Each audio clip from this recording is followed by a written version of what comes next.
Hey guys, welcome back to The Readers. I hope you are having an amazing day. Let's get right into the stories. The first one is an entitled People's Story. My wife and I bought our dream home about 2 years ago. It's a beautiful colonial with a huge backyard where we could finally let our dogs run free. The previous owners had installed a privacy fence and mature landscaping, which was perfect since we really value our personal space. Everything was great for the first year and a half. Then the house next door sold. The new neighbor seemed normal enough at first. Middle-aged guy who lived alone and worked in IT. He'd wave occasionally, but mostly kept to himself, which was fine by us. We noticed he spent a lot of time in his yard, gardening, but we didn't think much of it. Looking back, there were some red flags we should have picked up on.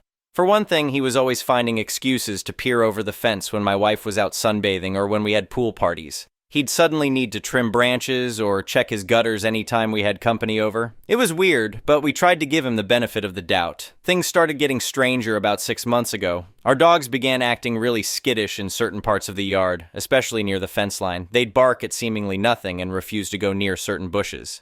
As a dog owner, you learn to trust when your pets are trying to tell you something's wrong. I started inspecting the yard more carefully and noticed some odd things. Branches that looked deliberately bent, small holes in the fence that weren't there before, and what looked like disturbed soil in some of our flower beds near the property line. I had this growing suspicion that something wasn't right. One day I was doing yard work and found what looked like a small black wire running through one of our bushes. Following it led me to a tiny camera, expertly hidden and pointed right at our pool area. My blood ran cold as I realized what I was looking at. I immediately called the police. When they arrived, we did a thorough sweep of the yard and found 7 more hidden cameras. They were all carefully concealed and positioned to capture different angles of our backyard, including our bedroom windows. The officers were disturbed by how professionally these devices were installed.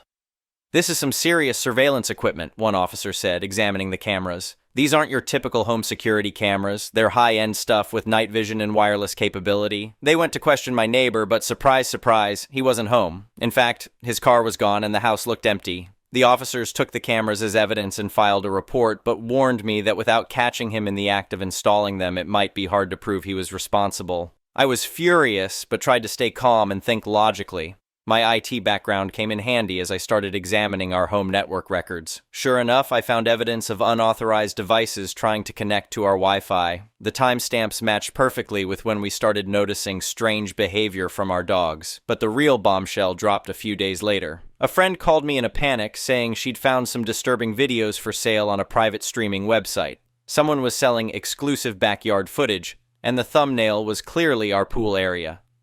"You need to see this," she said, sending me a link. "The guy is charging people to watch videos of your family." I felt sick to my stomach. This creep hadn't just invaded our privacy, he was profiting from it. The videos had innocent titles like Family Pool Fun and Backyard BBQ, but the intent was clearly voyeuristic. What made it worse was seeing comments from paying subscribers requesting specific types of footage. That's when I decided to fight back. I may not be able to catch him installing cameras, but I could definitely prove he was selling illegal recordings of my property. I contacted a lawyer who specialized in privacy cases, and we put together a plan. First, we documented everything: the camera locations, network logs, and most importantly, the website where he was selling the footage. My lawyer helped me file for emergency injunctions to get the content taken down and preserve evidence of who was running the site. "This is one of the most egregious privacy violations I've seen," my lawyer said. "The fact that he's monetizing it makes it much worse legally. We can go after him for both criminal and civil damages." We hired a private investigator who managed to trace the website payments back to, you guessed it, my neighbor. He was processing everything through an offshore account thinking he was being clever, but he made one crucial mistake. He used his real name on the domain registration. The police were much more interested once we had proof he was selling the footage. They got a warrant to search his house while he was away. What they found was shocking. A full surveillance command center in his basement with monitors showing feeds from multiple properties in the neighborhood, not just ours. That's when things got really interesting. The police search revealed he had been running this creepy operation for years, targeting families across multiple neighborhoods. They found hard drives full of footage, detailed notes about people's routines, and financial records showing he'd made over $50,000 selling these videos online. The detective in charge pulled me aside to show me some of the evidence. "This guy was meticulous," he said, pointing to folders organized by address and date. "He has spreadsheets tracking when people are most likely to be in their yards, what activities they do, even what they wear." I felt my stomach turn as I saw folders with my address dating back to the day he moved in. He had been planning this from the start. The cops also found equipment for installing more cameras. He had been getting ready to expand his operation to other streets. But the most damning evidence was his computer. This guy might have been tech-savvy, but he clearly never expected to get caught. He hadn't even bothered encrypting his hard drives. The forensics team found emails to his customers promising specific types of footage for higher prices. "This is gold for the prosecution," my lawyer said when I showed him the police report. "He's looking at multiple federal crimes: voyeurism, wire fraud, illegal surveillance, selling footage without consent, plus civil suits from every family he recorded. The FBI got involved due to the interstate commerce aspects of selling the footage online. They were particularly interested in his customer list. Turns out some of his subscribers were people we knew, including a couple other neighbors who had always been a little too friendly. My wife was devastated when we learned that videos of her had been sold to hundreds of strangers. I can't even feel safe in our own yard anymore," she said through tears. That's when I decided this creep wasn't just going to face criminal charges. We were going to take everything he had. We filed a massive civil lawsuit seeking damages for invasion of privacy, emotional distress, and illegal profiting from unauthorized surveillance. Our lawyer helped us calculate damages based on every video sold, every day of recording, and the psychological impact on our family. "Given the evidence we have, I'd be shocked if this even goes to trial," our lawyer said. "He's going to want to settle as quickly as possible to avoid publicity." Sure enough, his lawyer contacted us about a settlement just days after being served. They offered $100,000 if we'd sign an NDA and drop the charges. We told them to pound sand. "You don't understand," his lawyer said during a meeting. "My client is willing to be very generous to keep this quiet." My lawyer leaned forward and smiled. "Your client should have thought about that before setting up a surveillance network and selling videos of children playing in their pools. We're not interested in his money. We want justice." That's when the neighbor made his biggest mistake yet. Instead of laying low and letting his lawyer handle things, he decided to try intimidating us into dropping the case. One morning, I found a note in my mailbox. "Drop the lawsuit or everyone will see all the footage. Think about your wife's reputation. Think about your kids. You don't want this getting out. Big mistake." Threatening victims while out on bail? The judge was not amused. His bail was revoked and he was taken into custody the same day. Now he was facing additional charges for witness intimidation. As he was being led away in handcuffs, I made sure to wave at him from my yard. The look of helpless rage on his face was priceless. But we weren't done with him yet, not by a long shot. The discovery process revealed even more disturbing details about his operation. He had been doing this for over a decade, moving from neighborhood to neighborhood every few years when people started getting suspicious. He had a whole network of creeps paying premium prices for custom footage of specific people. The FBI agent in charge told me they'd never seen anything quite like it. "This guy built himself a Voyeur Empire," she said, "but he got sloppy and greedy. Classic narcissist. Thought he was too smart to get caught." We made sure every single one of his victims was notified. Some had no idea they'd been recorded. They'd moved away years ago, but their footage was still being sold. Many joined our lawsuit, turning it into a massive class action. The evidence against him was overwhelming. His lawyer practically begged us to settle, offering increasingly large sums of money. But this wasn't about money anymore. It was about making sure he could never do this to anyone else. The trial was scheduled for early spring. By then, over 30 families had joined the lawsuit and the FBI had identified hundreds of his customers across the country. The prosecution had a mountain of evidence. Not just the cameras and footage, but emails, payment records, and those detailed spreadsheets showing how long he'd been doing this. The day the trial started, I'll never forget walking into that courtroom and seeing him sitting there in his orange jumpsuit trying to look innocent. He wouldn't even look at us. His lawyer tried one last time to offer a plea deal, but the prosecutor shut it down fast. "The state has no interest in making deals," she said. "We intend to present all the evidence and let the jury see exactly what kind of person your client is."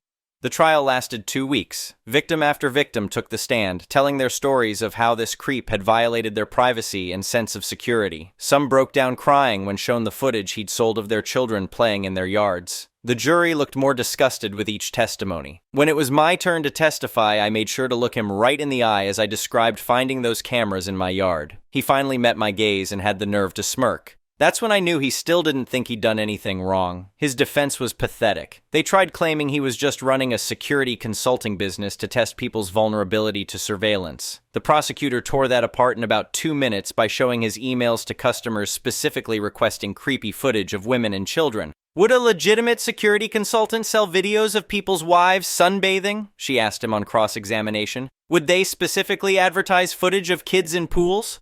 He started sweating and looking at his lawyer. The jury was practically glaring at him by this point. The final nail in his coffin was when the FBI cybercrimes expert testified about his customer list. Turns out several of his subscribers were registered sex offenders. He knew this and had even given them discounted rates for being premium members.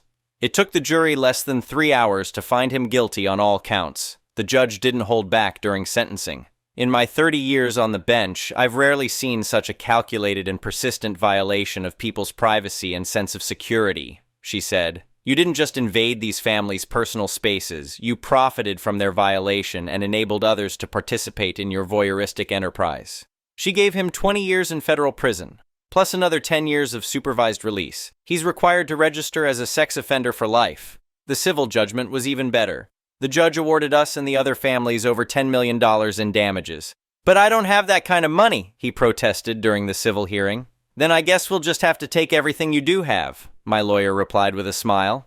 And that's exactly what we did. The court seized his house, his retirement accounts, even his precious surveillance equipment. Everything was liquidated to pay damages to his victims. He'll be in prison until he's an old man, and when he gets out, he'll have nothing. The FBI used his customer list to arrest dozens of people who had bought his illegal footage. Several other neighborhoods discovered their own creepy neighbors had been part of his network. The whole thing led to new laws about surveillance and privacy in our state. We sold our house and moved to a new neighborhood, this time after thoroughly vetting all the neighbors. Our new place has state-of-the-art security cameras, our own this time, and no creepy guys next door obsessed with gardening. The best part? All that money he made selling illegal videos, the court ordered it tracked down and returned to his victims. Every cent he earned from violating our privacy was taken from him. Justice doesn't get much more poetic than that.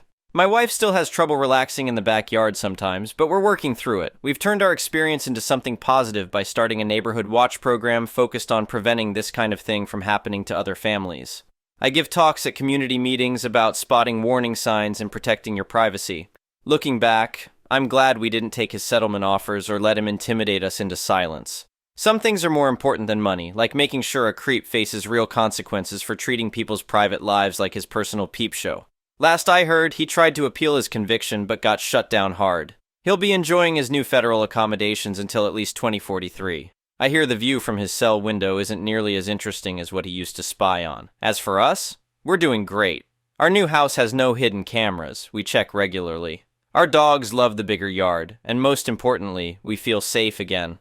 Sometimes the best revenge is knowing that justice was served and a bad person is exactly where they belong, behind bars with no cameras allowed. The next one is a pro-revenge story. Let's call him Joe. I have to call him something, the man I ruined, but I can't call him by his real name, so let's call him Joe. Joe is a wife beater. I was hired by Joe's brother-in-law, the brother of the wife that Joe beat. My client was also Joe's ex-business partner. Aside from the whole you beat up my sister thing, my client had another beef with Joe, a serious business beef. My client took it to court and gave me the case to handle. Joe was confident that his bullshit and outright perjury would carry the day. It had always worked before. His bullshit and his fists had won him a good settlement with his ex-wife, free of child support. So maybe he thought that threats and lies would carry the day once more, but he was wrong. And after the trial, I had a judgment against him, a big judgment, far bigger than he could pay. Joe twisted, and he turned, and he shimmied and shaked. But after a while, I'd located and taken all his assets. It was easy, really.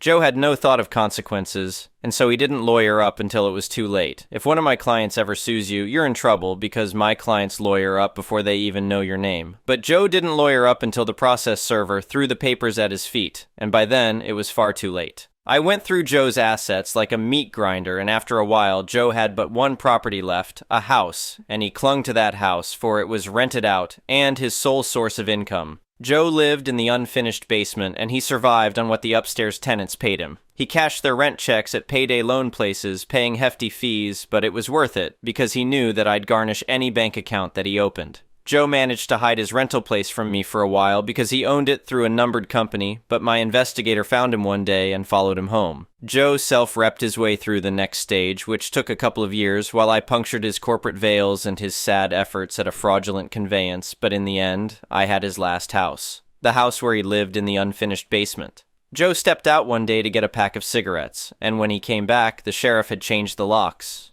"Can my client at least live in the basement?" Joe's lawyer said to me pro bono, because by this point Joe had nothing to pay lawyers. I knew the pro bono guy. He practiced law nearby. As I was talking to him, I could see pro bono guy's office window across the parking lot from my office tower window. "Ask the purchaser," I said. "It's out of my hands."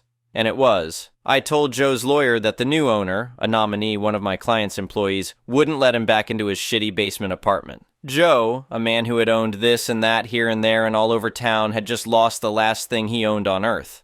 Except for his truck. He still had his truck left. Joe's truck was this big-ass gas-guzzling beast that he drove around in.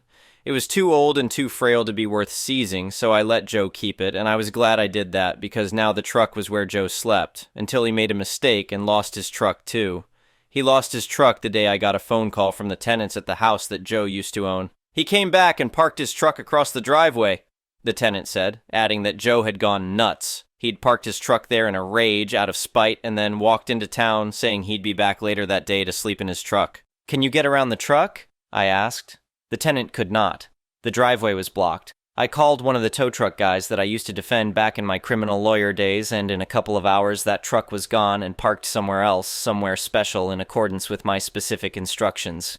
"My guy wants his truck back," the pro bono lawyer said the next day when he called me. "Not happening," I said. I stood in my office 15 floors above the parking lot and looked down where I imagined my pro bono counterpart was standing in his office, facing the same lot. "But you have no right to the truck," he said. "He has no right to block a man's driveway," I replied. It was terrible, really, standing up high, pronouncing words that took away a man's final asset, the last thing he owned on earth. I imagined that this must be what God feels like before he strips a man of everything and sends him to hell. "Are you really gonna make me go to court over this?" said pro bono guy. "Do what you gotta do," I said, and pro bono guy said his client was coming in the next day to sign an affidavit, and then they were going to court to get the truck back. But I was unconcerned.